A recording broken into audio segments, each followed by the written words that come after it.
Doma Sports Talk worldwide with some news from the world of boxing.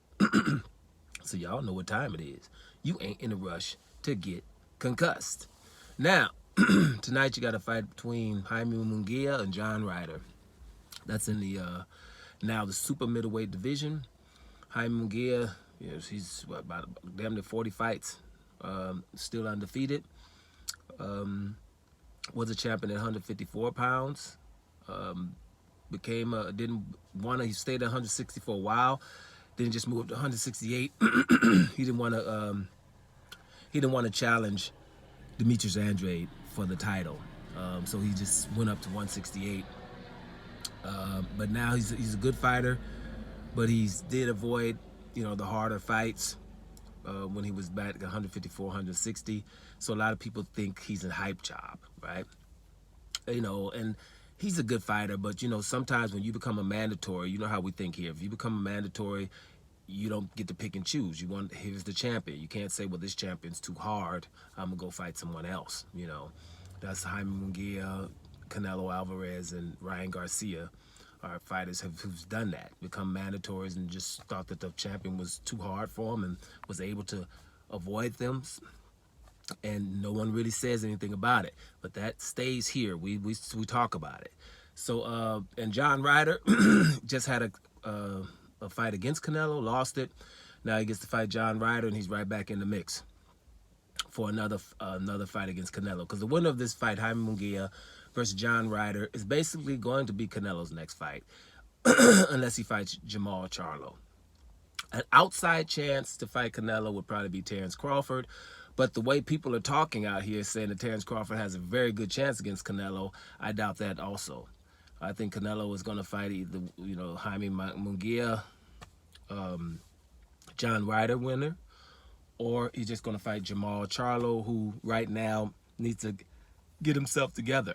Now, we have to note, even though we're talking about John Ryder and Jaime Munguia, we have to note that Jamal Charlo was stripped of his title for going up fighting Canelo, which we can all agree on is a significant fight, at the very least.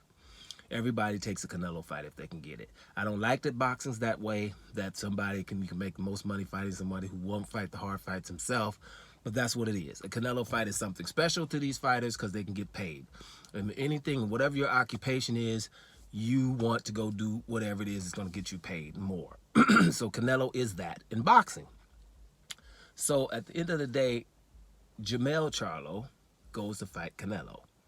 All right, 2 divisions up to test himself and dare to be great, like it's called when everyone else does it. But he got stripped of the WBO. They gave it to Tim Chu.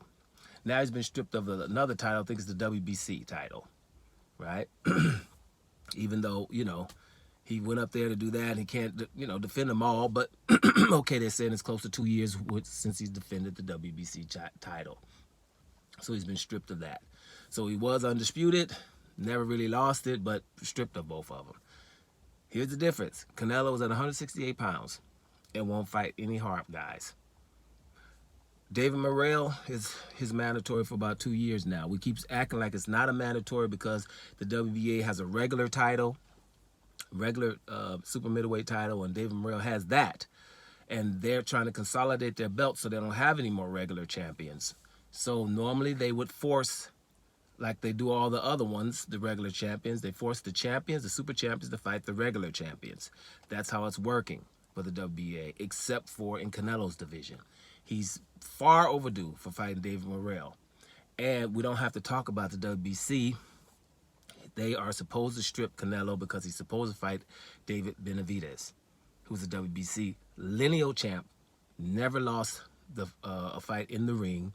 He was stripped of it because of weight issues at the time of COVID, when we were fresh in COVID, and there was no way anybody should have been stripped because of weight in the COVID times at the beginning when we were real scared and we couldn't even train anywhere. You were scared to jog outside.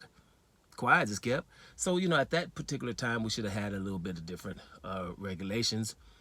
But, that was unfortunate. Other time, he got caught with cocaine at a young age, about 22, and he's learned from that. But they stripped him, and then here's the kicker.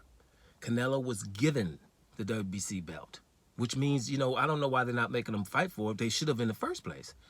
He didn't never earn the WBC belt at 168 pounds. He fought Callum Smith for the WBA belt. The WBC just gave him that belt.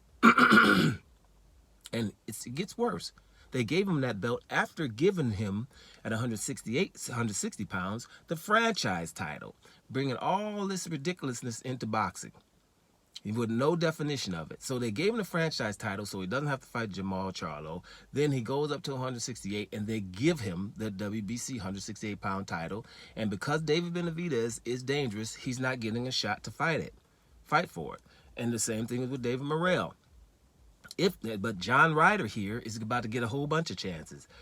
Jaime Munguia has no business trying to be able to fight Canelo on Cinco de Mayo because Canelo doesn't fight Mexicans. So it's all, when we're looking at Canelo, we're looking away from things, right? And that's why when I'm looking at John Ryder versus Jaime Munguia, you know, it's a fight. But there's a lot of things, little scenarios that are coming around that fight, right? Neither one of these guys should be able to fight Canelo after fighting each other. It just shouldn't be. Now, if they go fight someone else in the 168-pound division, right? John Ryder should have to fight someone else because he got a shot at Canelo after just beating Zach Parker, right? And not really beating him. Zach Parker's hand was broke. So, you know, it's a lot of, my point is, it's a good scrap between Jaime Munguia and your boy, John Ryder, but neither of which should get a Canelo shot after this. Canelo has to be forced to fight either David Benavidez or David Morrell, or be stripped like the rest of the mortals in the boxing world. Doma Sports Talk Worldwide. And I'm out of here, y'all.